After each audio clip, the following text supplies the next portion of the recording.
Hello, I'm Sam Mentzer. I'm the recording instructor and studio manager at the Chattanooga Public Library's downtown recording studio on the second floor. Today, I want to continue where I left off before, talking about modulation. And in particular, for this episode, I'd like to look at some types of modulation that were originally created on using analog tape machines and then have found their way into the digital effects universe. And what I'd like to show you, I'll put some settings up here. If all you have in your arsenal is a digital delay, you can actually approximate these effects if with just that digital delay without actually buying a flanger effect or a chorus effect or something like that. But let's start with ADT, which, if you remember, is automatic double tracking or artificial double tracking, pioneered by an engineer by the name of Ken Townsend, who worked with the Beatles, and in particular, John Lennon, one of the singers, was not a fan of double tracking his vocals. So what that means is if you're, say I sing a verse of a song and the engineer or the producer wants me to double track it, that means that I go back over that with the goal of trying to basically hit each note exactly at the same time and same pitch, and just to kind of like beef up the sound. Well, no matter how good you are, you're never going to actually hit it exactly perfectly on time or in pitch throughout your whole take. So John Lennon didn't like doing that. So what they figured out they could do is they could hook up a couple tape machines, and John would sing the verse or whatever, and it would go through the tape machines. The second tape machine would have a slight delay on it, and then that would go back into the first tape machine. Now, that takes care of the time portion, but what they also did was added a voltage-controlled oscillator to fluctuate the pitch on that second take too. So what does that sound like? It sounds like this on my voice right now. As you can see, there's definitely something else going on. So that's a characteristic of the Beatles back then, is that they had this ADT going on. On guitar, it sounds like this. And here's those settings so that you can see if you set your digital delay this way, you can achieve this.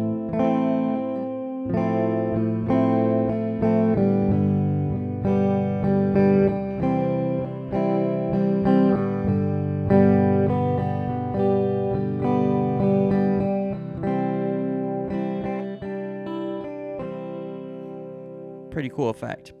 And it definitely helps if you're a recording engineer and you only have one take and you're like, man, I really would like to beef this up a little bit or add some variation to it just to enrich it just a little bit. And that's what you can use just that ADT technique with. Chorusing is a bit different. The idea of a chorus dates back to just a bunch of people singing together, a chorus. In a song, that was usually the part when everybody would come in and sing the repeated part of a song at the chorus. So, you might call it a hook, a chorus, whatever. But that's that part. In audio, we're talking about adding this sort of very enriched sound, as you can hear, much more. It sort of builds off ADT. ADT was a precursor to this, but definitely much more.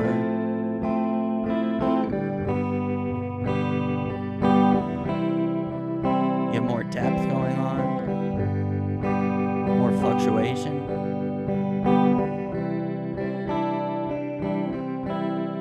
Probably the two most famous notes used with a chorus. And of course, you can find these on pedals like the Electro Harmonics, Small Clone, or the early Boss chorus effects were very popular. And it's just all around a really enriching, cool sound. I like to use it on anything from acoustic guitars to synth pads, things like that.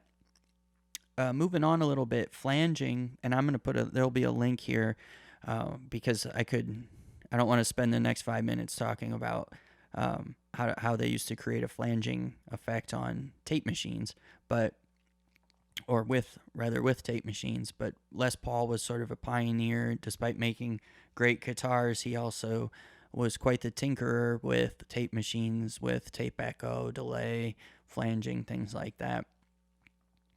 And the Beatles, of course, also did a lot of these experiments in the 60s. But flanging essentially creates this whooshing sound that sounds, a lot of people liken it to like an airplane taking off.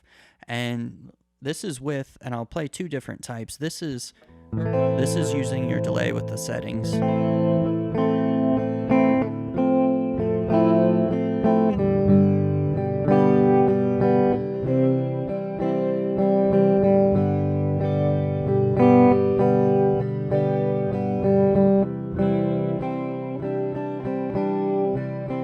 Okay, so now let's listen with a dedicated flanging pedal. And all of these are free plugins if you get, or that we have with Pro Tools, or if you buy Pro Tools, you can get these plugins for free.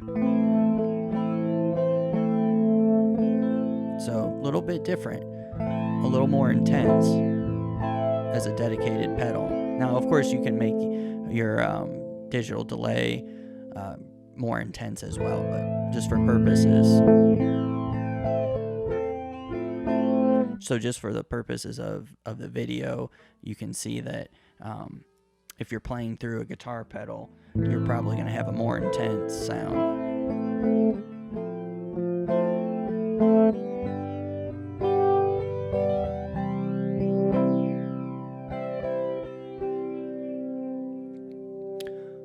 Okay, so moving on from that, we'll talk about phasing and phasers. And I'm not talking about phasing as far as time is concerned when you're recording, if something's out of phase, where it's out of time, but a dedicated effect called a phaser. And MXR probably makes the most famous one, the little orange box, and there's a plugin on Pro Tools called the Orange Phaser. I wonder what that's supposed to be. That looks very similar and responds the same way. Phasing is sort of similar to flanging, but you can't actually use a delay to create it. You'd actually have to have a phaser effect. It uses filters, and instead of altering the amplitude, it actually changes their phase. So you are manipulating phase just with all pass filters. And if that doesn't make sense to you, that's fine. What you really need to know is how it sounds, and how it sounds different from flanging and the other effects. I believe Eddie Van Halen used a phaser a lot and a flanger.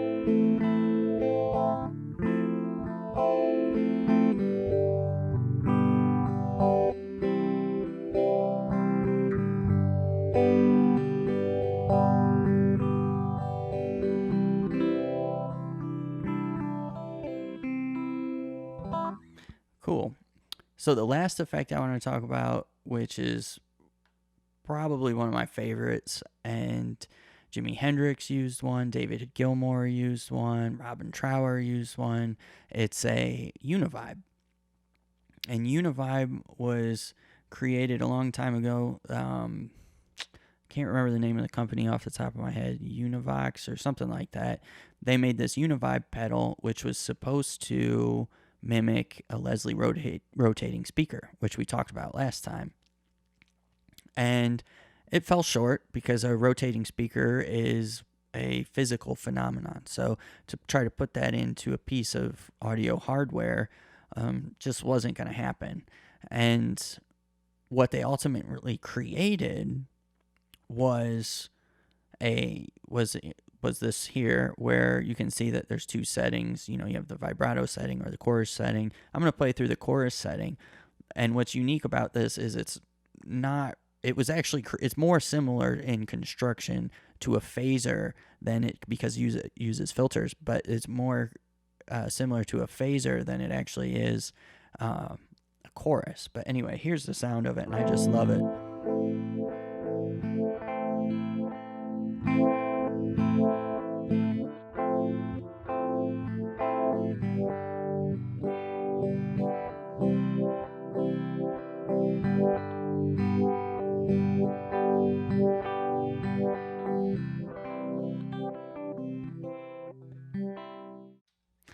All right.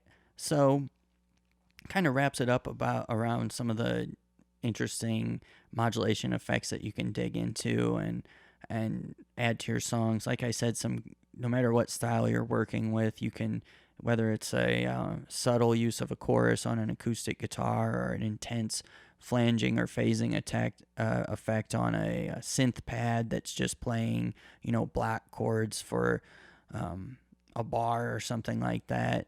A few bars, changing it up on a chorus, just layered under there. It can add a lot of movement to those type of instruments.